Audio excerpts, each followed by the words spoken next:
Halo, selamat sore Tribuners. Anda sedang menyaksikan live update Tribun News edisi Rabu 16 Maret 2022. Sore ini akan kami sajikan informasi teraktual dan menarik yang dilaporkan secara langsung oleh reporter lapangan kami. Bersama saya, Meisa Desirait, inilah live update selengkapnya. Presiden Joko Widodo melepas 20 pembalap MotoGP yang akan berlomba di sirkuit Mandalika pada 20 Maret 2022 mendatang. 20 pembalap MotoGP ini mengikuti parade MotoGP di Jakarta sebagai promosi seri kedua GP Mandalika di Lombok. Menurut pantauan Tribun News di depan Istana Merdeka pada pukul 10 waktu Indonesia Barat, Jokowi melepas 20 rider MotoGP didampingi CEO Dorna Sport Carmelo SP Letam. Untuk mengetahui info lebih detailnya, sudah bergabung bersama kami rekan jurnalis Tribun News, Fandi Permana, yang akan menyampaikan laporannya. Silakan, Fandi. Ya, terima kasih, Maisada. Melaporkan langsung dari Jakarta bahwa tadi pagi Presiden Joko Widodo melepas rombongan riders MotoGP, di mana ke-20 pembalap MotoGP ini mengikuti rangkaian parade dari Istana Merdeka Jakarta menuju Hotel Indonesia Kempinski. Beberapa pembalap MotoGP yang turut serta dalam parade tersebut diantaranya ada juara dunia MotoGP 5 kali Marc Marquez, dan juga ada Johan Zarco, Jack Miller, dan juga rekan satu tim dari Marc Marquez, Paul Espargaro. Presiden Jokowi juga didampingi oleh Ketua Ikatan Motor Indonesia yang juga menjabat Ketua MPR RI Bambang Susatyo, di mana Presiden Joko Widodo melepas ke-20 pembalap MotoGP tersebut dengan mengibarkan checker flag sebagai tanda dilepasnya para pembalap MotoGP untuk mengikuti rangkaian parade di Jakarta. Rangkaian parade ini juga melibatkan sedikitnya 600 komunitas motor yang terus memeriahkan jalannya rangkaian parade MotoGP di Jakarta, dan juga banyak juga jenis-jenis motor yang turut serta dalam rangkaian parade tersebut, seperti motor sport, ada motor jenis dual chopper, motor custom, bahkan juga ada motor jenis Matic yang memeriahkan rangkaian parade di sekitaran Istana Merdeka hingga Bundaran HI. Dan saya juga memantau tadi jalannya parade bahwa masyarakat sangat antusias menyaksikan para pembalap dunia itu untuk bisa hadir di jalanan protokol yang sehari-hari dilewati oleh masyarakat, dan juga para pembalap juga terlihat sangat antusias, di mana saat kedatangan para pembalap tersebut sempat mempertontonkan atraksi dengan menarik gas penuh di Istana Merdeka sehingga menimbulkan suara khas dari motor MotoGP tersebut.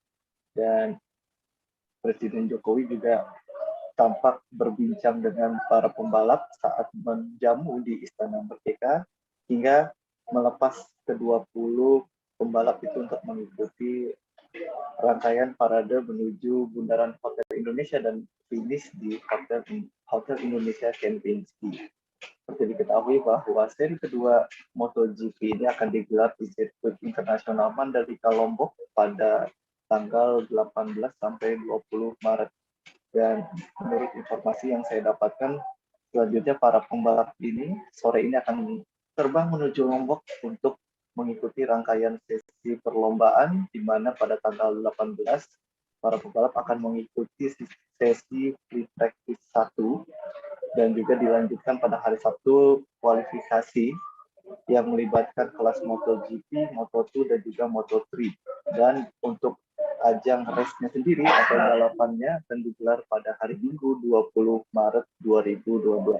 Presiden Jokowi dalam keterangan persnya usai melepas ke-20 rider ini juga mengatakan bahwa tiket seri kedua GP Mandalika di Lombok sudah sold out, di mana 60.000 tiket terjual, dan Presiden Jokowi juga menyatakan akan hadir langsung menyaksikan balapan MotoGP di sirkuit Mandalika Lombok.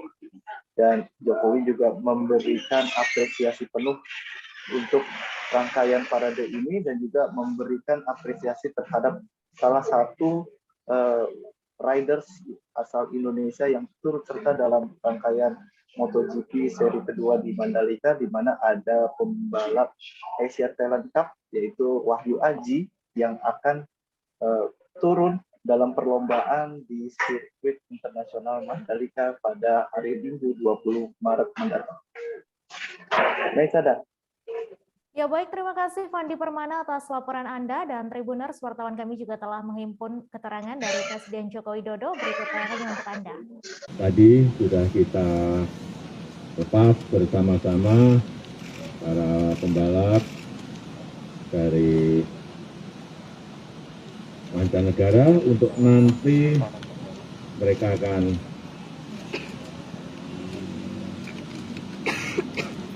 langsung bertanding di sirkuit Mandalika di hari Jumat, Sabtu, dan Minggu. Dan kita tahu, alhamdulillah juga bahwa target tiket yang telah kita berikan 60.000, alhamdulillah semuanya sudah terjual, dan kita harapkan ini menjadi sebuah brand baru negara kita, bahwa Indonesia sekarang telah memiliki sirkuit MotoGP yang tidak kalah dengan negara-negara lain. Saya rasa kita nanti bertemu saja di Mandalika.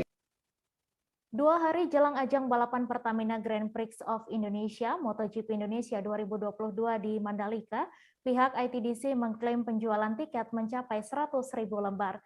Hal itu disampaikan Direktur Operasi dan Inovasi Bisnis Indonesia Tourism Development Corporation, Ari Prasetyo, dalam media briefing Media Center Indonesia yang berlangsung di Hotel Astoria Lombok pada Rabu 16 Maret.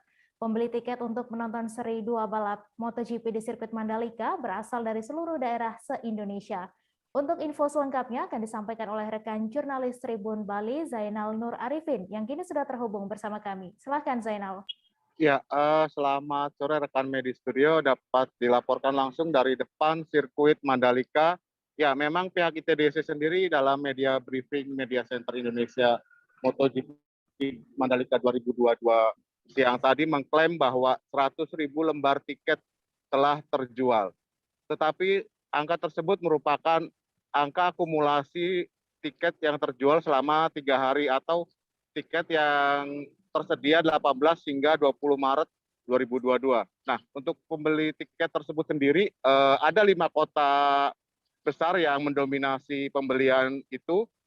Di antaranya angka yang pertama yaitu dari Jawa Barat, disusul Jawa Timur, kemudian DKI Jakarta, Bali, dan tuan rumah sendiri Nusa Tenggara Barat. Dan untuk mulai hari ini juga atau H-2 MotoGP Mandalika 2022 ini, layanan penukaran tiket telah dibuka oleh pihak penyelenggara dan para calon penonton dapat menukarkan bukti pembelian tiket tersebut dengan sebuah wristband atau gelang, dan nanti gelang itu wajib dipakai selama menonton Mandalika MotoGP 2022. Nah, penukaran tiket sendiri dapat dilakukan di halaman timur eks Bandara Selaparang di Mataram, dan di sana telah disediakan 10 loket penukaran. Sementara untuk kedatangan penumpang sendiri di Bandara Internasional Zainuddin Abdul Majid atau lebih dikenal dengan BIL terus mengalami peningkatan dalam sepekan terakhir, di mana pada periode 9 hingga 15 Maret tercatat sudah masuk sebanyak 37.000 penumpang dengan rata-rata harian sebesar 5.300 orang yang masuk Lombok melalui bandara. Angka ini naik 28% jika dibandingkan dengan periode pekan sebelumnya, dan diperkirakan puncak dari kedatangan para penonton MotoGP sendiri akan terjadi 17 dan 18 Maret mendatang. Sekian. Ya baik, terima kasih Zainal atas laporan Anda. Selamat bertugas kembali. Pasca hujan mengguyur Kabupaten Penajam Pasir Utara sejak malam hingga pagi hari, banjir akhirnya meluap di daerah ibu kota negara Nusantara, yakni wilayah Kecamatan Sepaku, khususnya daerah Semoy 1. Dari penuturan salah satu warga bernama Sri Wahyuni, banjir bahkan merendam beberapa rumah warga. Akibat banjir, arus lalu lintas juga menjadi terganggu. Untuk info selengkapnya akan disampaikan rekan jurnalis Tribun Kaltim, Nita Rahayu, yang kini sudah terhubung bersama kami. Silahkan, Nita. Ya baik, terima kasih rekan di studio. Dapat kami laporkan dari Kabupaten Penajam Pasir Utara bahwa tepatnya di Kecamatan Sepaku atau kawasan yang menjadi ibu kota negara sedang terjadi banjir sejak pagi hingga sore hari ini. Ada 2 titik yang tergenang banjir hari ini, yaitu tepatnya di Desa Argomulyo dan Semoy 1 yang merupakan kawasan ibu kota negara. Dapat kami laporkan juga bahwa banjir yang berlangsung sejak pagi hingga sore hari ini sangat mengganggu aktivitas warga lantaran banjir tersebut memutus akses lalu lintas. Genangan yang terjadi di jalan yang menghubungkan antara Desa Argomulyo dan Desa Wonosari itu cukup tinggi. Dari pihak Badan Penanggulangan Bencana Daerah PPU sendiri mengatakan bahwa tingginya hingga saat ini masih mencapai tinggi betis orang dewasa dan alirannya juga cukup deras. Kemudian pada sore hari ini juga dilaporkan bahwa telah ada 3 bangunan yang terdampak banjir, yakni 2 rumah warga serta 1 rumah ibadah. Selain karena intensitas hujan, dikatakan juga dari pihak Badan Penanggulangan Bencana Daerah bahwa luapan air laut serta kurang berfungsi normalnya parit yang ada di daerah ibu kota negara tersebut menjadi penyebab banjir yang cukup terjadi dalam waktu yang cukup lama. Dapat kami laporkan juga bahwa banjir di 2 desa di kawasan ibu kota negara tersebut memang kerap kali terjadi. Jika intensitas hujan cukup tinggi dibarengi dengan luapan air laut, maka dalam setahun saja bisa terjadi 3-4 kali banjir. Demikian. Baik, terima kasih Nita Rahayu atas laporan Anda. Selamat bertugas kembali. Menteri Koordinator Bidang Perekonomian Airlangga Hartarto menyalurkan bantuan tunai untuk pedagang kaki lima, warung, dan nelayan atau BTPK-LWN di Labuan Bajo, Kabupaten Manggarai Barat pada Senin 14 Maret. Menurut Airlangga Hartarto, bantuan tersebut ditargetkan pada tahun ini kepada 212 kabupaten atau kota. Airlangga Hartarto menjelaskan warga yang menerima bantuan telah didata oleh TNI Polri. Untuk info selengkapnya akan disampaikan rekan jurnalis Tribun Flores, Gesio Fiana, yang kini sudah terhubung bersama kami. Silahkan, Gesio.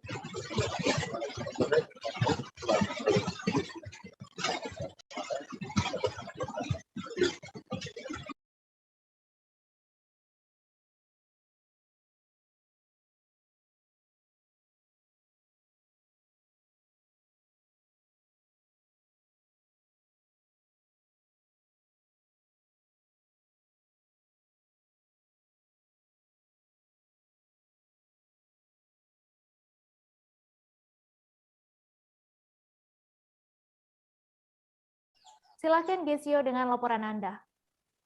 Baik, selamat sore rekan Mei, selamat sore Tribuners dimanapun Anda berada. Dapat saya laporkan langsung dari Labuan Bajo, Kabupaten Manggarai Barat, Provinsi Nusa Tenggara Timur. Menko Perekonomian Airlangga Hartarto memberikan bantuan tunai bagi pedagang kaki lima, warung, dan nelayan atau BTPK-LWN di Kampung Ujung, Kelurahan Labuan Bajo, Kecamatan Komodo, Kabupaten Manggarai Barat pada Senin 14 Maret 2022. Bantuan tersebut diserahkan secara simbolis di Kabupaten Manggarai Barat. Dapat saya laporkan bahwa bantuan tersebut menargetkan sebanyak 212 kota kabupaten di seluruh Indonesia dengan rincian 1 juta pedagang kaki lima dan 1,76 juta nelayan. Program tersebut merupakan program pertama yang bergulir di tahun 2022 dan para peserta atau penerima manfaat ini didata oleh pihak kepolisian, dalam hal ini pihak Polri. Dapat saya laporkan bahwa bantuan tersebut merupakan jaminan sosial bagi masyarakat, di mana pada bulan ini mereka akan menerima sejumlah uang senilai Rp600.000 yang bersumber dari dana APBN melalui program pemulihan ekonomi nasional.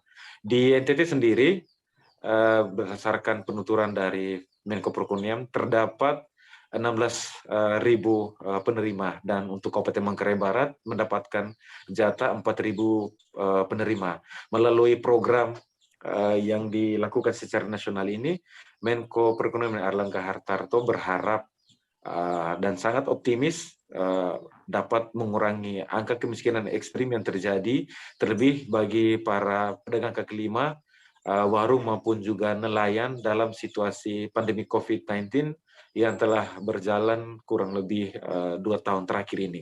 Demikian rekan Mei.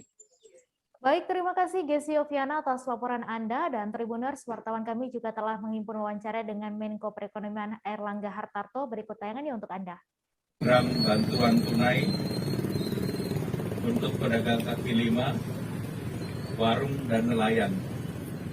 Dan ini disalurkan melalui kepolisian dan TNI, dan alhamdulillah pagi ini khusus untuk nelayan, ini adalah program yang pertama di tahun 2022.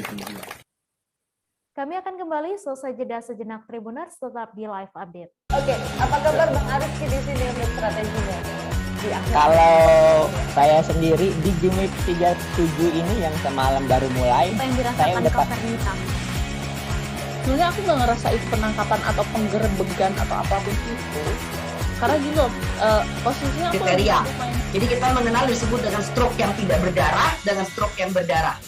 Stroke yang tidak berdarah itu biasanya ditandai dengan adanya penyumbatan. Kalau itu terjadi di sini mungkin pikirnya tidak ke situ kali ya, tapi kalau di Korea atau di Kamboja itu ada beberapa paper yang saya itu mas, ya, dulunya tukang koran.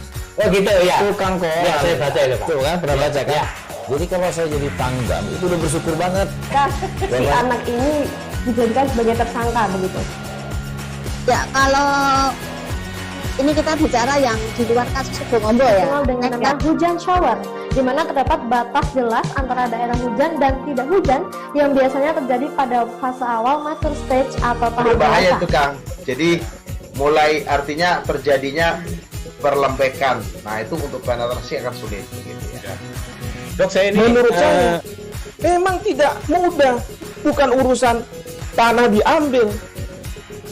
Kalau misalnya Amerika Serikat sekarang, Rasulullah mengatakan dalam sebuah hadis bahwa berpuasa di 6 hari Syawal itu. Oke, apa kabar Bang Ariski di sini untuk strateginya? Kalau saya sendiri di Game Week 37 ini yang semalam baru mulai, saya udah pasti. Sebenarnya aku nggak ngerasa itu penangkapan atau penggerebegan atau apapun itu, karena gini loh, posisinya kriteria. Jadi kita mengenal disebut dengan stroke yang tidak berdarah dengan stroke yang berdarah. Stroke yang tidak berdarah itu biasanya ditandai dengan adanya penyumbatan. Kalau itu terjadi di sini mungkin pikirnya tidak ke situ kali ya, tapi kalau di Korea atau di Kamboja itu ada beberapa paper yang saya itu mas, ya, dulunya tukang koran. Oh gitu ya, tukang koran. Ya, saya baca itu Pak. Tuh kan, pernah baca kan? Ya. Jadi kalau saya jadi tanggam itu udah bersyukur banget. Si anak ini dijadikan sebagai tersangka begitu. Ya, kalau ini kita bicara yang di luar kasus Bongombo ya. Dengan nama hujan shower, di mana terdapat batas jelas antara daerah hujan dan tidak hujan yang biasanya terjadi pada fase awal mature stage atau tahap berbahaya itu Kang. Jadi mulai artinya terjadinya. Terima kasih Anda masih menyaksikan live update. Gempa bumi dengan magnitudo 5,5 menghebohkan warga Sukabumi, Jawa Barat pada Rabu 16 Maret. Gempa bumi yang berlokasi di tenggara kota Sukabumi itu dirasakan kuat oleh warga Kabupaten Sukabumi, terutama warga pesisir pantai. Pasca gempa bumi, Satpol Polres Sukabumi langsung mengecek kondisi di wilayah pesisir pantai. Untuk info selengkapnya akan disampaikan oleh rekan jurnalis Tribun Jabar, Rizal Jalaluddin yang kini sudah terhubung bersama kami. Silahkan Rizal. Baik, Maisada dan juga Tribuner dapat saya sampaikan terkait gempa bumi 5,5 atau berkekuatan magnitudo 5,5 yang terjadi pukul 10.00 waktu Indonesia Barat di wilayah Sukabumi, Jawa Barat. Tadi terasa oleh warga pesisir pantai Palabuhan Ratu, Kabupaten Sukabumi, Jawa Barat. Dan adapun selain warga pesisir, sejumlah warga lain juga merasakan cukup kuat getaran yang ada salah satunya warga di Kampung Cigaru, Kecamatan Simpenan, Kabupaten Sukabumi. Warga berhamburan lari keluar rumah karena merasakan getaran gempa cukup kuat. Dan untuk mengetahui kondisi pantai ataupun kondisi wilayah pesisir pantai di Kabupaten Sukabumi, Kapolres Sukabumi AKBP Dedi Darmawansa memerintahkan Satpol Air dan juga jajaran Polsek yang memiliki wilayah dengan pesisir pantai untuk mengecek langsung kondisi pesisir pantai pasca gempa bumi. Dan hasil pengecekan yang dilakukan oleh pihak kepolisian, kondisi pesisir pantai Kabupaten Sukabumi itu masih aman pasca gempa bumi. Pantauan kami di lapangan, memang kondisi pantai dari air laut tidak terjadi perubahan dan warga pesisir pantai pun bisa kembali beraktivitas dengan normal tanpa rasa khawatir setelah ada pemberitahuan dari BMKG bahwa gempa bumi berkekuatan 5,5 magnitudo itu tidak berpotensi tsunami. Demikian, Mei Sada. Baik, terima kasih Rizal atas laporan Anda. Selamat bertugas kembali. Kita beralih ke informasi selanjutnya. Tribuners, Punden Dalem Bancelono yang berada di perbatasan wilayah Kabupaten Karanganyar, Jawa Tengah dengan Kabupaten Magetan, Jawa Timur, merupakan lokasi mata air yang diambil Gubernur Jawa Tengah Ganjar Pranowo untuk dibawa ke ibu kota negara di Kalimantan Timur. Seperti diketahui bersama, 33 gubernur di seluruh Indonesia diminta untuk membawa air dan tanah dari wilayahnya masing-masing. Ganjar Pranowo sendiri diketahui membawa air dari sendang yang berada di Punden Dalem Bancelono. Untuk info selengkapnya akan disampaikan oleh rekan Agus Iswadi, wartawan Tribun Jateng yang kini sudah terhubung bersama kami. Silakan Agus. Baik, dapat dilaporkan bahwasannya sumber mata air yang dibawa oleh Gubernur Ganjar Pranowo diketahui diambil dari sendang yang berada di Punden Dalem Bancelono yang berada di wilayah perbatasan antara Kabupaten Karanganyar, Jawa Tengah dan juga Kabupaten Magetan, Jawa Timur. Adapun untuk air tersebut diambil di sendang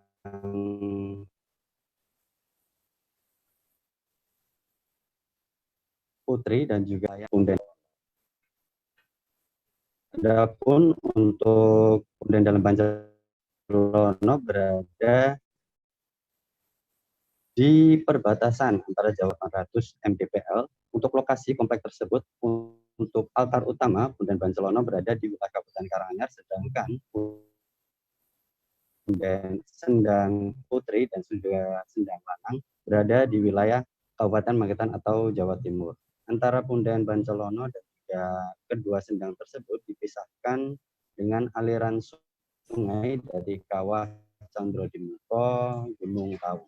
Berdasarkan informasi yang dihimpun, adapun untuk waktu pengambilan air dari sendang Putri dan juga sendang Lanang tersebut berdasarkan keterangan dari juru kunci, yaitu Haryanto atau yang akrab disapa Bes, belum tahu persis kapan waktu air itu diambil untuk dibawa ke calon tempat ibu kota negara baru yang berada di Kalimantan Timur. Akan tetapi saat itu tepatnya tanggal 3 Maret 2022, usai juru kunci tersebut mengantar tamu dari puncak Gunung Lawu, sesampainya di Punden Bancelono, dia diberitahu oleh rekannya bahwasannya ada seorang rombongan yang berpakaian layaknya seorang pejabat dan juga mengendarai mobil mewah datang ke Punden tersebut untuk mengambil air.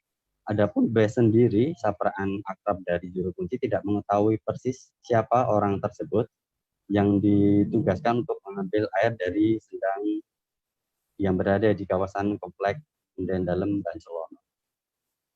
Begitu.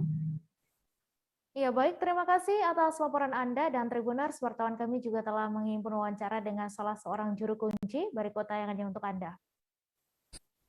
Selagi itu saya pas tidak ada di sini. Nah, tapi ada teman yang bilang kalau ada orang yang membawa jerigen tapi dengan mobil mewah lah berarti. Tapi saya itu tidak tahu itu siapa, soalnya itu pas saya antar tamu ke Puncak Lawu atau Argo Dalemnya. Nah, sampai bawah dikabari bahwa ada orang yang berpakaian intinya ya seperti apa ya, pejabat ya. Itu pejabat ambil air ke sini gitu. Tapi itu siapa saya tidak tahu, mungkin itu suruhannya pejabat-pejabat lain, saya tidak tahu. Pas di waktu itulah itu ya. Kejadian itu kalau nggak salah tanggal 3 awal bulan Maret lah. Tapi yang diambil mata air dari sendang apa juga kurang tahu. Kalau untuk air biasanya yang diambil itu dua-duanya, dari sendang putri sama sendang lanang.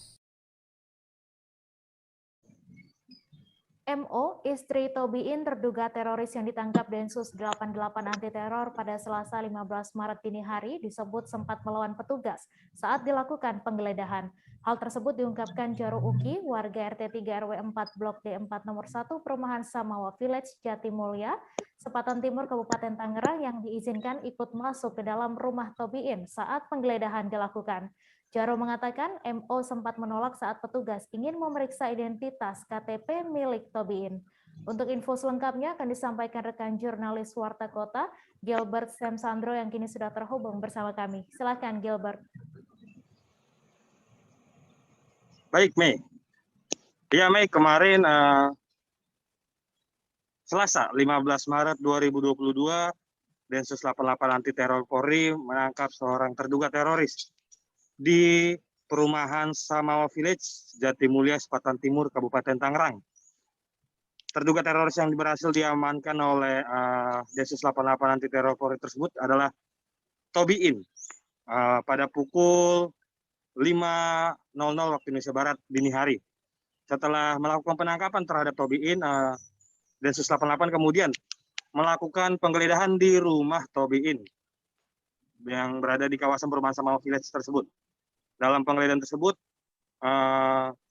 Densus 88 anti teror Polri meminta kepada MO, istri Tobiin, untuk memberikan identitas diri dari Tobiin, alias atau KTP. Namun saat dimintai identitas dari suaminya tersebut, MO sempat melawan petugas dan menolak untuk memberikan KTP milik suaminya itu. Namun Ketua RT 03 RW 04 Blok D nomor 1 Perumahan Jatimulya, Perumahan Samawa Village, Jatimulya, Selatan Timur, Kabupaten Tangerang, Jara Uki yang ikut mendampingi Densus 88 anti teror Polri melakukan penggeledahan di rumah Tobiin menjelaskan kepada MO bahwasanya Densus 88 tersebut adalah pihak yang berwenang untuk melakukan pemeriksaan terhadap Tobiin dan juga pemeriksaan menggeledah rumah Tobiin lantaran Densus 88 merupakan pihak yang berwenang. Setelah dilakukan pengarahan dari Jaro Uki, akhirnya MO menginginkan atau memberikan identitas suaminya tersebut kepada Densus 88. Selanjutnya, lantaran kesal dengan pemeriksaan yang dilakukan oleh Densus 88 anti teror Mabes Polri tersebut, MO, istri dari Tobiin, sempat juga agak marah, membentak ya kepada petugas. Di saat itu MO meminta petugas agar sekalian membawa mobil dan juga motor kendaraan yang ada di dalam yang terparkir di halaman depan rumah Tobiin. Istrinya mengatakan bahwa mobil yang berada di halaman rumah tersebut adalah mobil dinas milik Tobiin yang bekerja di Dinas Pertanian Kabupaten Tangerang. Namun Jaro memberikan kembali pengarahan bahwa apapun yang dibawa oleh Densus 88 adalah berkaitan dengan aksi dugaan terlibatnya Tobiin dalam jaringan terorisme. Dan akhirnya polisi tidak mengambil mobil dari Tobiin tersebut. Dalam penggeledahan di rumah Tobiin, polisi atau Densus 88 anti teror Mabes Polri mengambil 4 buah buku atau kitab, yang mana buku atau kitab itu diduga sebagai salah satu yang dilakukan oleh Tobiin dalam melakukan perekrutan terkait dengan aksi teror yang dilakukannya kepada masyarakat juga. Dari selain 4 buku atau 4 buah kitab tersebut, Densus 88 juga mengambil beberapa dokumen seperti buku rekening, buku tabungan, 1 buah unit handphone, dan beberapa dokumen lainnya. Untuk buku-buku tersebut atau kitab yang diamankan Densus 88 anti teror Polri adalah buku berjudul Bayat Revolusi Islam Resepsi Negara Demokrasi Indonesia. Di dalam penggeledahan tersebut juga Jarauki mengatakan Densus 88 sempat memeriksa identitas kartu keluarga dari Tobin sendiri. Namun yang akhirnya dibawa oleh Densus 88 adalah KTP milik Tobin. Demikian, Mei, laporan dapat saya sampaikan. Reporter Warta Kota Live, Gilbert Susanto dari Perumahan Samawa Village, Jatimulya, Selatan Timur, Kabupaten Tangerang. Gilbert Susanto melaporkan, selamat siang. Terima kasih. Terima kasih Gilbert atas laporan Anda, selamat bertugas kembali. Kita beralih ke informasi selanjutnya Tribuners, tangis keluarga tak terbendung saat Nelson Sarira, 21 tahun, tiba di kampung halamannya di Tongkonan Bamba, Desa Sangkaropi, Kecamatan Sadan, Kabupaten Toraja Utara pada Selasa 15 Maret. Nelson diketahui selamat dari serangan kelompok kriminal bersenjata atau KKB di Kampung Jenggeran, Distrik Beoga, Kabupaten Puncak, Papua pada Rabu 2 Maret lalu. Saat tiba di kampung halaman, Nelson langsung dipeluk kedua orang tuanya dengan penuh haru. Untuk informasi selengkapnya akan disampaikan langsung oleh rekan jurnalis Tribun Timur, Tommy Paseru, yang kini sudah terhubung bersama kami. Silahkan, Tommy. Baik, Mei dan Tribuners, selamat sore. Dapat kami laporkan Nelson Sarira, satu-satunya korban yang selamat dalam penyerangan teroris KKB Papua beberapa waktu lalu, akhirnya tiba di kampung halamannya di Tongkonan Bamba, Lembang Sangkaropi, Kecamatan Sadan, Kabupaten Toraja Utara. Sebelumnya Nelson selama beberapa hari menjalani perawatan di Timika, Papua. Setelah itu ia berangkat ke Kota Makassar dan selanjutnya ke kampung halamannya di Toraja Utara.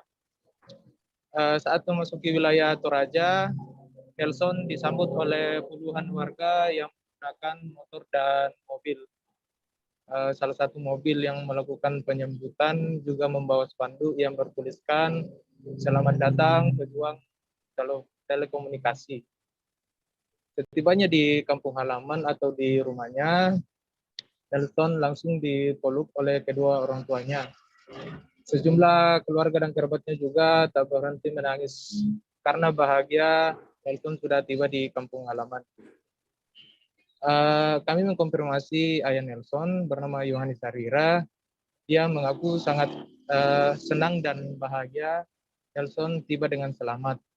Yohanes juga menceritakan saat dirinya pertama kali mengetahui kejadian yang dialami Nelson saat berusaha bersembunyi dari kejaran KKB. Saat itu Yohanes mengaku sangat depresi, stres, dan gelisah. Sementara Nelson saat tiba di kampung halamannya terlihat masih trauma dan lebih banyak berdiam diri. Sesekali ia mengeluh sakit pada bagian tangan kanannya yang diduga terbentur saat melompat ke jurang untuk bersembunyi dari serangan KKB. Nelson sendiri tak banyak berkomentar saat konfirmasi, namun ia mengaku sangat bahagia bisa kembali berkumpul dengan kedua orang tua, saudara, dan keluarganya di kampung halamannya. Ia juga menyampaikan rasa terima kasihnya kepada semua pihak yang telah membantunya hingga bisa tiba di kampung halaman dengan selamat. Mei dan Tribuners, kami juga perlu menginformasikan bahwa Nelson merupakan karyawan PT Palapa Timur Telematika. Ia berhasil selamat dari serangan KKB di kamp pekerja Tower B3 milik Palapa Timur Telematika yang ada di Kampung Jenggeran, Distrik Beoga, Kabupaten Puncak, Papua. Namun dari serangan itu, 8 orang rekan kerjanya tewas mengenaskan. Kejadian mengerikan itu pertama kali diketahui saat Nelson melambaikan tangan ke kamera CCTV yang ada di camp. Saat itu ia berharap diselamatkan oleh pihak yang melihat CCTV tersebut. Nelson sendiri berhasil dievakuasi pada Sabtu 5 Maret 2002 lalu setelah 3 hari bersembunyi. Evakuasi terhadap Nelson dilakukan oleh tim Satgas Damai Katens. Proses evakuasi berlangsung begitu mendebarkan, di mana saat itu helikopter yang mengevakuasi Nelson tampak tidak sampai menyentuh tanah.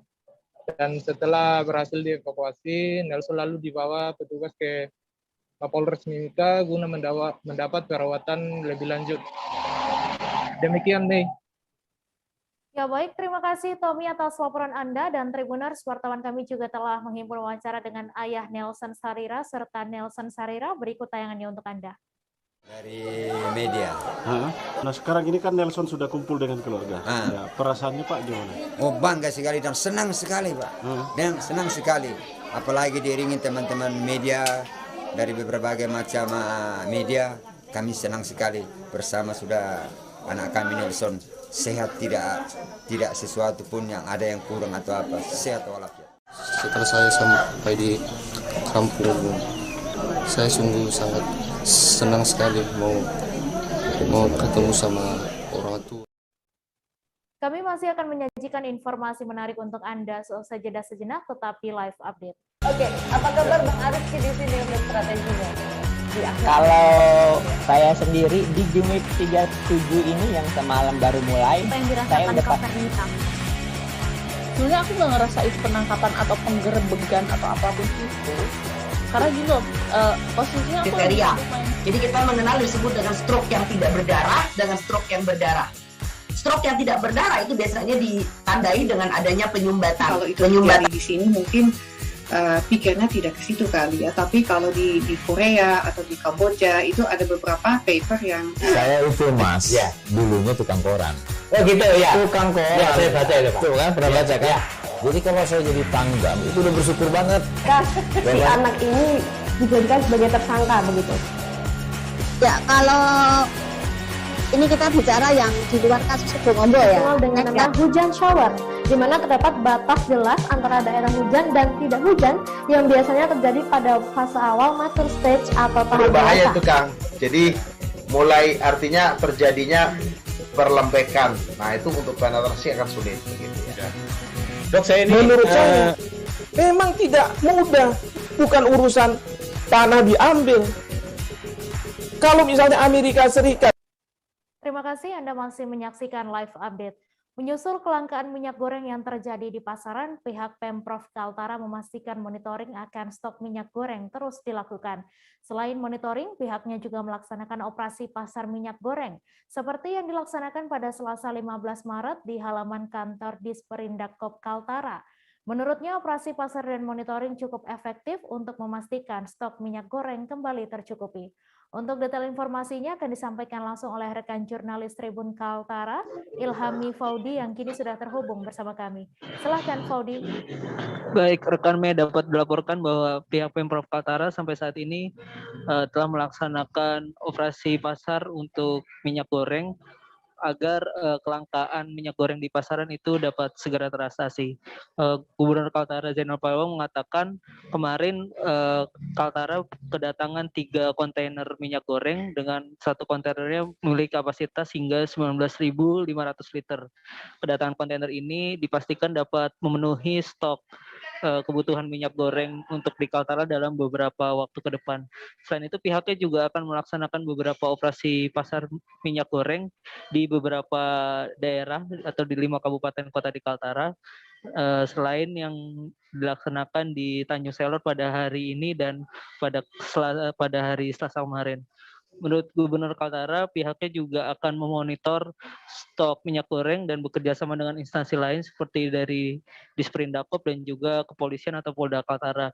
Ini untuk memastikan agar tidak terjadinya joki minyak goreng atau pihak-pihak yang melakukan pembelian minyak goreng namun ditimbun dan diperjualbelikan kembali dengan harga yang lebih tinggi. Pihaknya tidak ingin praktek-praktek joki minyak goreng ini terjadi di Kaltara.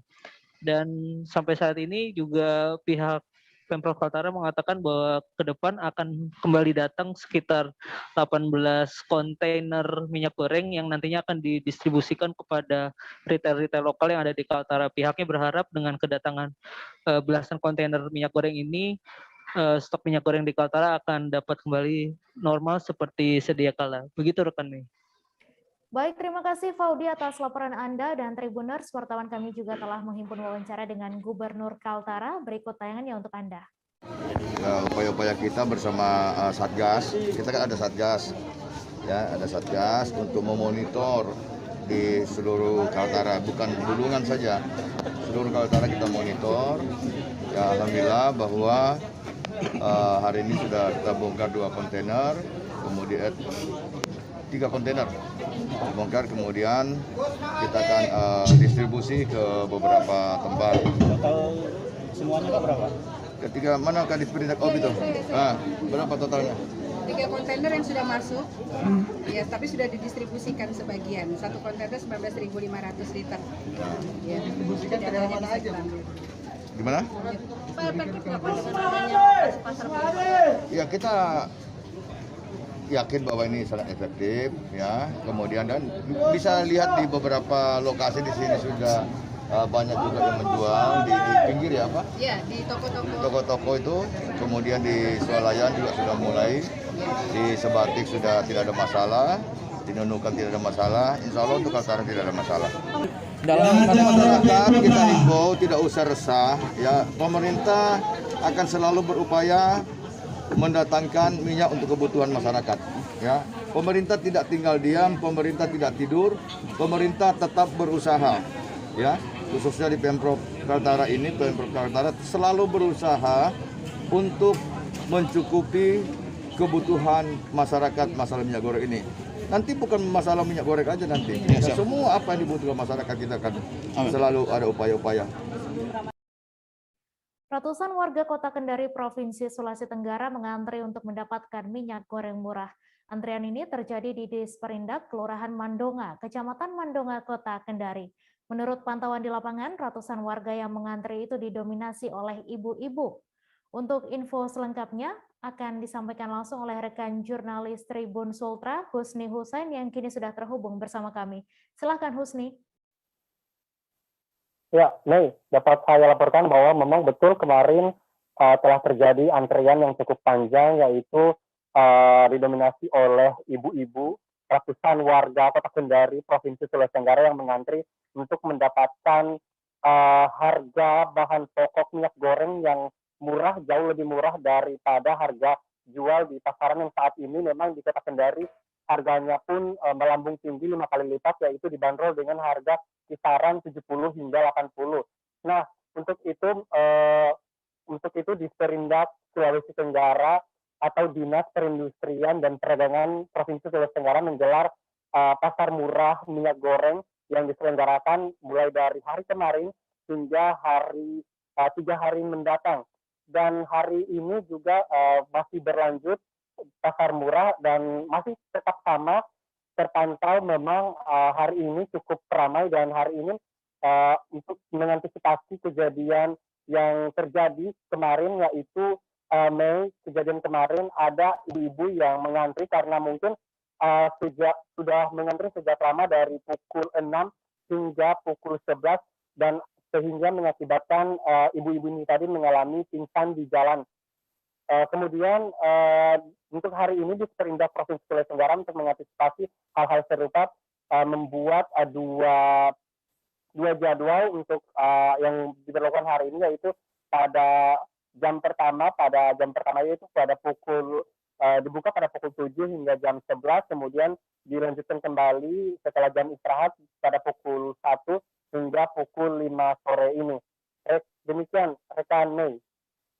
Baik, terima kasih Husni atas laporan Anda, dan Tribuners, wartawan kami juga telah menghimpun wawancara dengan Kabid Perdagangan Dalam Negeri Disperindak Provinsi Sultra. Berikut tayangannya untuk Anda. Sudah dapat, terus besok-besok nggak dapat lagi. Ini kan sekarang sudah ada KK, Pak. Makanya kami tidak minta KTP, kami minta KK. Sebentar teman-teman bidang memvalidasi semua, menginput semua KK yang masuk. Jadi besok saya atur teknisnya, ada petugas saya khusus di depan loker yang mengambil KK, menginput 3 digit terakhir. Jadi kalau sistemnya merah berarti KK-nya sudah terinput, Pak. Solar langka hampir terjadi di stasiun pengisian bahan bakar umum atau SPBU di Kabupaten Majene, Sulawesi Barat. Kondisi itu bukan hanya dirasakan sopir, namun juga para nelayan. Salah satu nelayan bernama Baharudin Yusuf mengaku sudah 3 hari tidak melaut karena kehabisan bahan bakar. Untuk detail informasinya akan disampaikan langsung oleh rekan jurnalis Tribun Sulbar, Mas Din, yang kini sudah terhubung bersama kami. Silahkan Mas Din. Ya, baik Mei dan Tribuners, melaporkan dari Kabupaten Majene, Sulawesi Barat, di mana solar langka hampir terjadi di setiap SPBU yang ada di Majene. Dan seperti yang saya katakan tadi, akibatnya ini bukan hanya berdampak pada supir, namun juga dirasakan oleh para nelayan yang membutuhkan bahan bakar jenis solar untuk melaut. Dan salah satu nelayan yang sempat kami temui, Tribuners, atas nama Baharudin Yusuf, mengaku sudah 3 hari tidak melaut karena kehabisan bahan bakar solar. Dan juga kondisi ini sebenarnya sudah terjadi atau dirasakan oleh Baharudin sekitar 1 pekan terakhir, dan di mana juga solar yang ia dapatkan itu hanya sekitar 25 liter setiap ia mengantri di SPBU. Sedangkan ketika ia melaut, ia membutuhkan 30 hingga 60 liter. Jadi bahan bakar yang ia dapat itu sebenarnya masih kurang. Sehingga adapun keluhannya adalah, dan harapannya sekaligus juga agar kelangkaan solar ini bisa diatasi oleh pemerintah terkait. Mengingat Baharudin merupakan nelayan, dan nelayan ini adalah satu-satunya sumber penghasilan mereka, dan ketika tidak melaut mereka tidak akan mendapatkan penghasilan untuk kebutuhan sehari-hari. Dan adapun informasi yang sempat kami peroleh Tribuners dari senior supervisor Pertamina Regional Sulawesi mengatakan bahwa sebenarnya adanya kondisi kelangkaan atau antrian yang terjadi di SPBU hampir di seluruh Sulawesi itu karena faktor di mana kondisi sekarang yang sudah ada kelonggaran dari pemerintah, yakni yang dulunya pandemi sekarang menuju endemi, sehingga aktivitas masyarakat dan industri itu kembali meningkat sehingga membutuhkan bahan bakar. Dan ia juga mengatakan akan berusaha untuk melihat kembali kondisi setiap SPBU yang ada untuk disalurkan bahan bakar sesuai dengan kapasitas atau stok yang sebelumnya memang sudah diatur oleh pemerintah. Seperti itu, Mei. Baik, terima kasih Mas Din atas laporan Anda. Selamat bertugas kembali. Biasanya itu juga ikan kurang, baru solar juga ya susah didapat begitu, karena sering tertutup di atas itu SPBU biasa habis toh. Berapa? Kalau diisi malam ya habis nih, kalau 2 hari dia harus habis nih. Berapa hari ini tidak melaut Pak karena habis solar? Wah, baru 3 hari. Sudah 3 hari tidak melaut Pak ya? Juga karena terkendala apa? BBM di solar.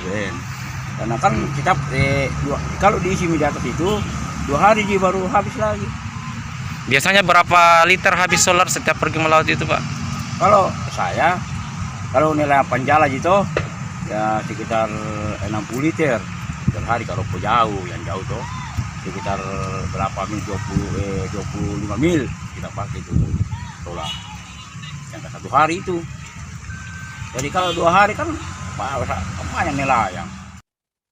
Kami akan kembali selesai jeda sejenak, Tribuners, tetap di live update. Oke, apa kabar Bang Ariski di sini untuk strateginya? Kalau saya sendiri di Gimik 37 ini yang semalam baru mulai, saya udah sebenarnya aku nggak ngerasa itu penangkapan atau penggerebegan atau apapun itu, karena gini loh, posisinya aku kriteria. Jadi kita mengenal disebut dengan stroke yang tidak berdarah dengan stroke yang berdarah. Stroke yang tidak berdarah itu biasanya ditandai dengan adanya penyumbatan. Kalau itu terjadi di sini mungkin pikirnya tidak ke situ kali ya, tapi kalau di Korea atau di Kamboja itu ada beberapa paper yang saya itu Mas, ya, dulunya tukang koran. Oh gitu ya. Tukang koran. Ya, saya baca ya, Pak. Tuh kan pernah baca kan? Ya. Jadi kalau saya jadi tanggam itu udah bersyukur banget. Si anak ini dijadikan sebagai tersangka begitu.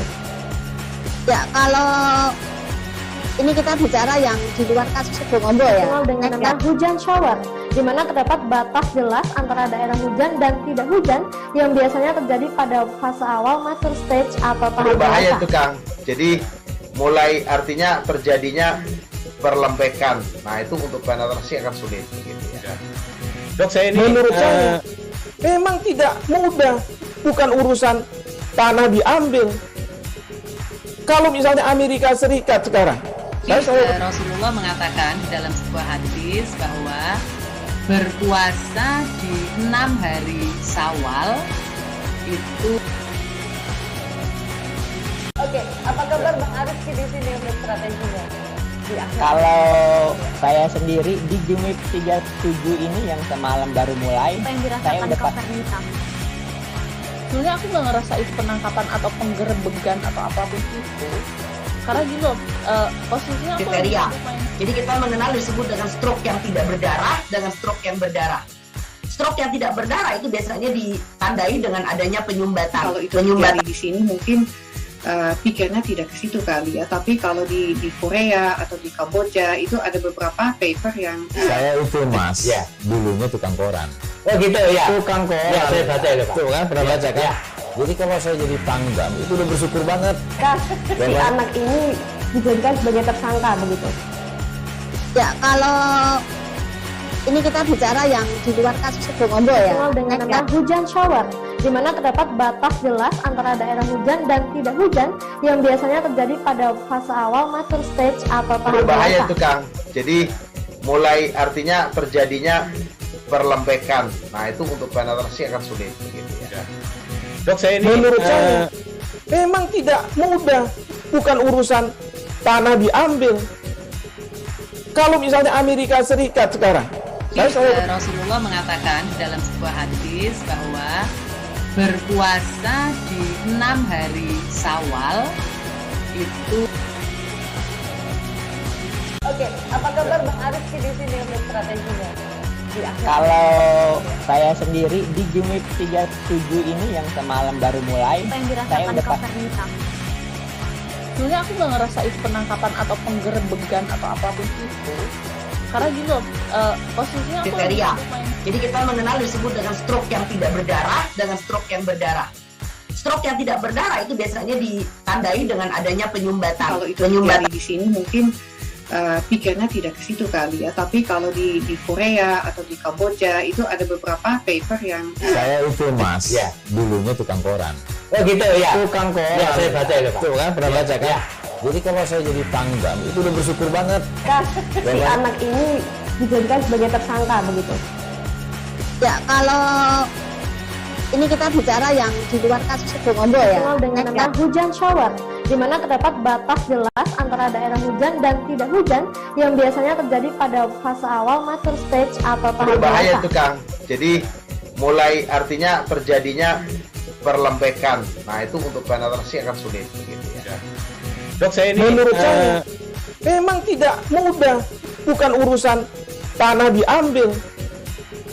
Kalau misalnya Amerika Serikat sekarang, Rasulullah mengatakan di dalam sebuah hadis bahwa berpuasa di 6 hari Syawal itu. Oke, apa kabar Bang Ariski di sini untuk strateginya? Kalau saya sendiri di Jumip 37 ini yang semalam baru mulai, Apa yang saya dirasakan udah Kak Fernita? Sebenarnya aku nggak ngerasa itu penangkapan atau penggerebegan atau apapun itu, karena gini loh, posisinya aku Kriteria. main. Jadi kita mengenal disebut dengan stroke yang tidak berdarah dengan stroke yang berdarah. Stroke yang tidak berdarah itu biasanya ditandai dengan adanya penyumbatan. kalau itu terjadi di sini mungkin pikirnya tidak ke situ kali ya, tapi kalau di Korea atau di Kamboja itu ada beberapa paper yang Saya itu Mas, dulunya tukang koran. Oh gitu ya. Tukang koran. Ya, saya baca ya, Pak. Tuh kan, pernah baca kan? Jadi kalau saya jadi tanggam, itu udah bersyukur banget. Si anak ini dijadikan sebagai tersangka begitu. Ya, kalau Terima kasih Anda masih menyaksikan live update. Pelaku pembuangan bayi yang ditemukan di Sungai Merangin, Desa Simpang Limbur Merangin, Kecamatan Pamenang Barat, Kabupaten Merangin, dijerat pasal pembunuhan berencana dan Undang-Undang Perlindungan Anak. Dua sejoli yang merupakan pelaku pembuangan anak ke Sungai Batang Merangin ini diamankan polisi pada Senin 14 Maret. Kapolres Merangin melalui Kasat Reskrim AKP Indar Wahyu Septian membenarkan penangkapan tersebut. Untuk info selengkapnya akan disampaikan rekan Darwin Sijabat, wartawan Tribun Jambi, yang kini sudah terhubung bersama kami. Silakan Darwin. Ya, rekan Mei dan pemirsa, kami sampaikan bahwa beberapa waktu lalu warga Desa Simpang Limbur, Kecamatan Pamenang Barat, Kabupaten Merangin dihebohkan dengan penemuan sesosok mayat bayi laki-laki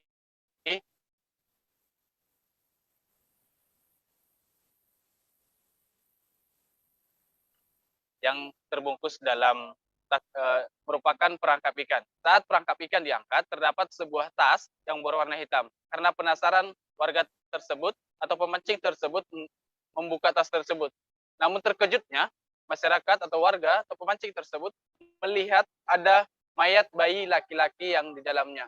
Sehingga atas penemuan tersebut, warga tersebut melaporkannya ke pihak Kepala Desa dan Polsek Pamenang.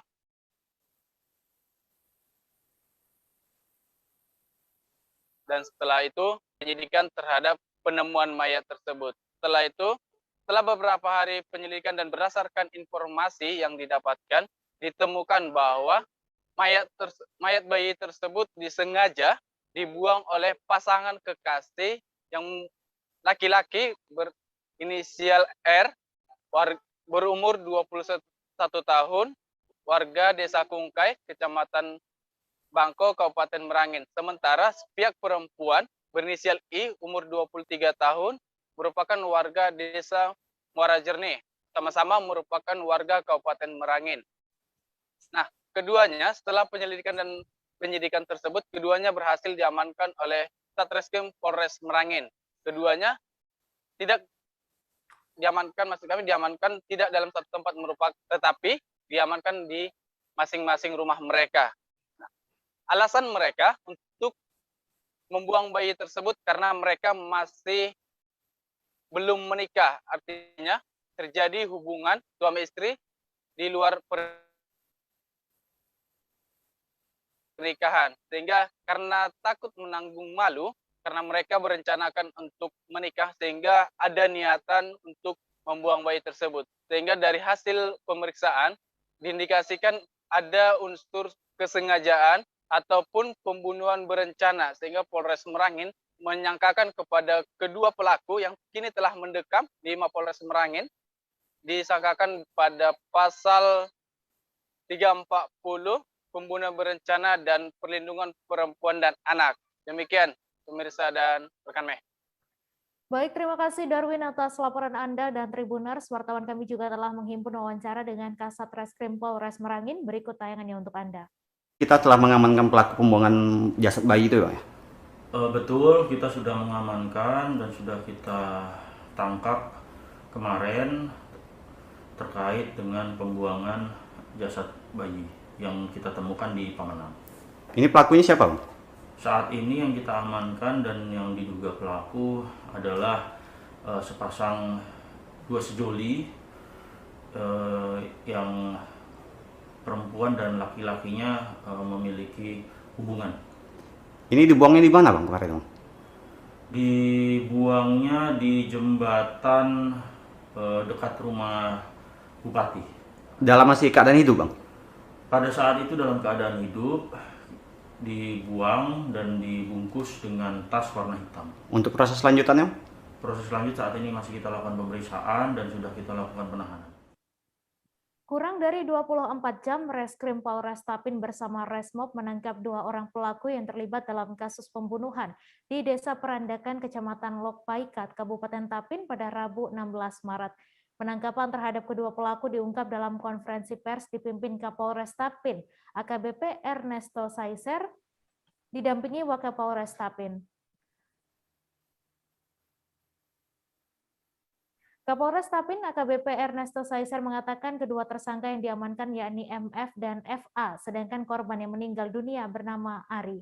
Untuk info selengkapnya akan disampaikan rekan Stanislaw Sene, wartawan Banjarmasin Post yang kini sudah terhubung bersama kami. Silakan, Stan. Baik, rekan Mei dan Tribuners, dapat saya sampaikan kasus terkait dengan kasus pembunuhan yang terjadi di Kelurahan Perandakan, Kecamatan Lokpaikat, Kabupaten Tapin. Nah, kasus pembunuhan ini diungkap dalam konferensi pers yang dilaksanakan oleh jajaran personil Polres Tapin, dipimpin langsung oleh Kapolres Tapin, Bapak AKBP Ernesto Saiser, didampingi dengan Wakapolres dan juga Kasat Reskrim dan Kabupolres Polres Tapin. Untuk kronologis pembunuhan ini terjadi pada hari Selasa kemarin, tanggal 15 2022 ini sekitar pukul 1 WIB atau subuh. Jadi kronologis kejadian pembunuhan ini awalnya itu korban mendatangi kedua tersangka untuk meminta rokok. saat diberikan rokok disertai dengan omongan-omongan yang membuat korban tersinggung, kemudian korban langsung memukul salah satu tersangka menggunakan kayu di kepala.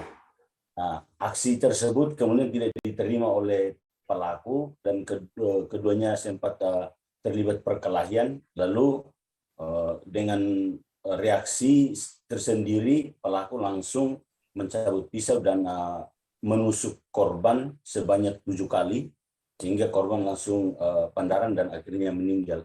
Atas tindakan tersebut, personel Polsek Lok Paikat langsung menuju ke TKP dan di backup oleh Reskrim Polres Tapin dan juga Resmob dan mengamankan kedua pelaku di warung malam yang ada di Perandakan, Kelurahan Perandakan, Kecamatan Lok Paikat, Kabupaten Tapin. Nah, saat ini kedua tersangka sudah bersama dengan barang bukti sudah diamankan oleh Reskrim dan Resmob Polres Tapin untuk mempertanggungjawab perbuatannya, dan kepada kedua tersangka ini dikenakan pasal 338 yaitu KUHP pidana dengan kurungan penjara 15 tahun penjara. Sekian rekan Mei dan Ya, juga Tribuners. Baik, terima kasih Stan atas laporan Anda, dan Tribuners, wartawan kami juga telah menghimpun wawancara dengan Kapolres Tapin. Berikut tayangannya untuk Anda. Kasus pembunuhan atau penganiayaan bersama-sama atau penganiayaan yang menyebabkan orang meninggal dunia. Adapun pelakunya ada 2 orang, inisial MF dan F, ya, di mana kejadian ini terjadi sekitar jam 1.45 dini hari Selasa pagi, tepatnya di Desa Landakan, Kecamatan Lok Paikat, Kabupaten Tapin. Kejadiannya bahwa tersangka dan korban minum di kedai pinggir jalan, kemudian dari situ timbul perselisihan. Dari perselisihan itu, kemudian dari 2 tersangka ini sebenarnya mau meninggalkan tempat itu, tetapi daripada korban memukul tersangka dengan kayu sehingga mengakibatkan tersangka emosi dan melakukan pembalasan. Kemudian ada barang bukti sajam ini, dan ini sajam yang digunakan untuk menusuk pelaku, menusuk korban, ya. Sehingga korban meninggal di tempat dengan 4 luka tusukan dan ada juga penganiayaan. Ini foto-fotonya, rekan-rekan, korbannya yang meninggal. Ini luka tusuk di perut, ya, termasuk juga luka tusuk di bagian kepala. Jadi untuk kedua tersangka dengan respon dan tindakan cepat dari Polsek Lok Paikat, kemudian juga dilakukan dibantu di backup oleh Satreskrim Polres Tapin, kedua tersangka bisa diamankan. Jadi untuk tersangka sendiri dengan barang bukti yang ada dan juga saksi-saksi sudah diperiksa, dari kesimpulannya kita kenakan pasal 338 KUHP. Kapolres Bogor AKBP Iman Imanuddin melakukan inspeksi mendadak atau sidak ke sejumlah gudang distributor di wilayah Kabupaten Bogor pada Selasa 15 Maret. Kapolres melakukan pengecekan terkait ketersediaan stok minyak goreng di Kabupaten Bogor menjelang Ramadan 2022. Kegiatan ini juga melibatkan pihak terkait seperti Dinas Perindustrian dan Perdagangan Kabupaten Bogor. Untuk detail informasinya akan disampaikan langsung oleh rekan jurnalis Tribun Bogor, Naufal Fauzi, yang kini sudah terhubung bersama kami. Silakan Naufal. Baik, rekan Mei dan juga rekan-rekan Tribuners, kami informasikan terkait Kapolres Bogor dengan Dinas Perindustrian dan Perdagangan Kabupaten Bogor melakukan sidak atau inspeksi mendadak terkait ketersediaan stok minyak goreng jelang Ramadan di wilayah Kabupaten Bogor. Pantauan kami, pihak Polres Bogor ini melakukan pengecekan di sebanyak beberapa wilayah di wilayah Kecamatan Cibinong, kemudian kawasan Sentul, dan juga di kawasan Citerep. Dalam kunjungan tersebut, dalam inspeksi mendadak tersebut, pihak Polres Bogor langsung mendatangi gudang-gudang atau tempat agen penyaluran minyak goreng secara acak, kemudian menemui langsung kepala gudang dan mengecek kondisi di lapangan. Kapolres Bogor AKBP Iman Imanuddin mengatakan bahwa sejauh ini untuk kondisi stok minyak goreng di wilayah Kabupaten Bogor sementara ini dalam kondisi aman untuk jelang bulan puasa mendatang, dan dia juga mengimbau kepada masyarakat jika menemukan hal-hal yang mencurigakan terkait pelanggaran adanya penyaluran minyak goreng di wilayah Kabupaten Bogor, dia mengimbau kepada masyarakat untuk segera melapor kepada pihak kepolisian. Dan sejauh ini menurut AKBP Iman Imanuddin juga terkait pelanggaran atau dugaan pelanggaran penimbunan minyak goreng di wilayah Kabupaten Bogor sementara ini menurutnya masih belum ditemukan. Demikian. Baik, terima kasih Naufal atas laporan Anda, dan Tribuners, wartawan kami juga telah menghimpun wawancara dengan Kapolres Bogor. Berikut tayangannya untuk Anda. Gimana Pak dari hasil pemantauan ataupun ada semacam inspeksi ke beberapa lokasi nih Pak? Hari ini kami melakukan pemeriksaan ke beberapa gudang, baik itu distributor maupun agen penyaluran minyak goreng yang ada di wilayah Kabupaten Bogor. Kami bersama-sama dari Polres Bogor dengan Dinas Perindustrian dan Perdagangan Kabupaten Bogor untuk menjamin kelancaran distribusi minyak goreng yang ada di wilayah Kabupaten Bogor. Ini harapannya dengan kegiatan pemeriksaan ini akan memberikan kepastian kepada masyarakat Kabupaten Bogor bahwa ketersediaan minyak goreng ini aman. Kemudian harga minyak goreng di pasaran juga bisa stabil. Dengan demikian, maka masyarakat tidak perlu khawatir dengan kelangkaan atau tidak perlu khawatir dengan kekurangan minyak goreng, karena ketersediaannya terjamin ada. Kemudian dengan demikian harganya pun stabil dan tidak ada fluktuasi yang Dosen sekaligus Ketua Jurusan Sosiologi Agama di Fakultas Usuluddin dan Dakwah atau USWA, Yusuf Laiso, membantah menyuruh keluarganya melakukan pemukulan di Sekretariat Pers Mahasiswa Lintas pada Selasa 15 Maret. Menurutnya, kedatangan 3 anggota keluarganya itu hanya untuk mengklarifikasi pemberitaan Lintas edisi kedua pada Senin 14 Maret. Dalam pemberitaan majalah kampus itu, termuat pernyataan Yusuf yang dinilai anggota keluarga tidak sesuai fakta. Untuk detail informasinya akan disampaikan langsung oleh rekan jurnalis Tribun Ambon, Mesya Marasabesi, yang kini sudah terhubung bersama kami. Silakan Mesya. Baik.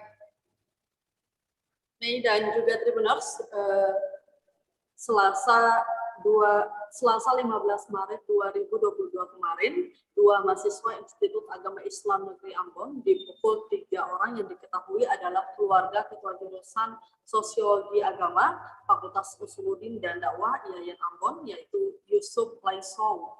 Nah, kedua korban itu yakni Muhammad Febrianto dan juga Emnudin Kaisupi yang juga adalah anggota Lembaga Pers Mahasiswa LPM Lintas IAIN Ambon. Tribuners, pimpinan redaksi Lintas Yolanda Agne menjelaskan dalam rilis yang diterima tribunambon.com kemarin, ia menerangkan bahwa kejadian pemukulan itu terjadi sekitar pukul 12 waktu Indonesia Timur di Sekretariat Lintas. Nah, 3 orang itu menyeruduk Sekretariat Lintas dan langsung mengancam para sejumlah korban di sana. Kemudian mereka mempersoalkan isi berita dalam majalah terbitan Lintas edisi kedua Senin 14 Maret 2022 lalu.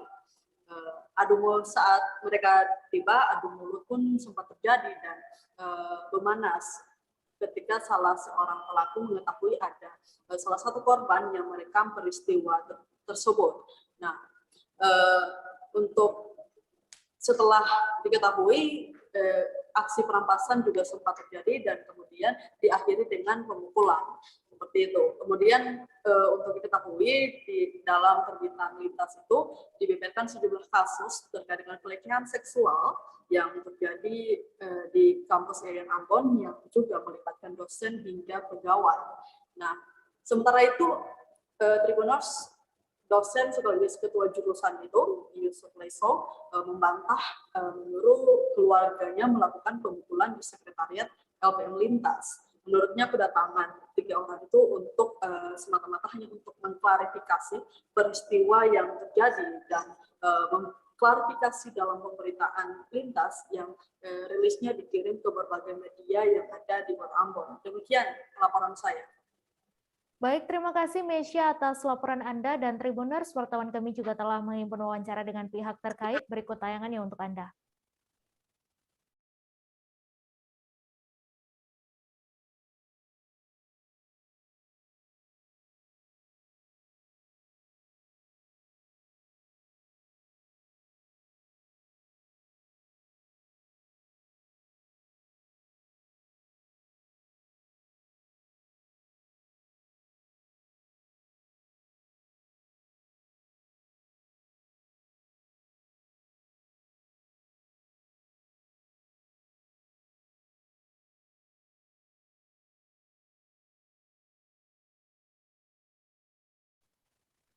Tim Unit Reserse Kriminal Polsek Sukarame menangkap seorang tersangka penjambretan.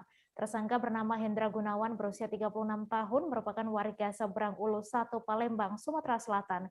Hendra ditangkap karena melakukan penjambretan sebanyak 3 kali di Kota Bandar Lampung. Ia beraksi sendirian dengan menyasar korban perempuan. Untuk info selengkapnya akan disampaikan rekan jurnalis Tribun Lampung, Denny Saputra, yang kini sudah terhubung bersama kami. Silakan Denny. Oke, terima kasih rekan Mei. Perlu kami sampaikan terkait dengan penjambretan pelaku yang bernama Hendra Gunawan.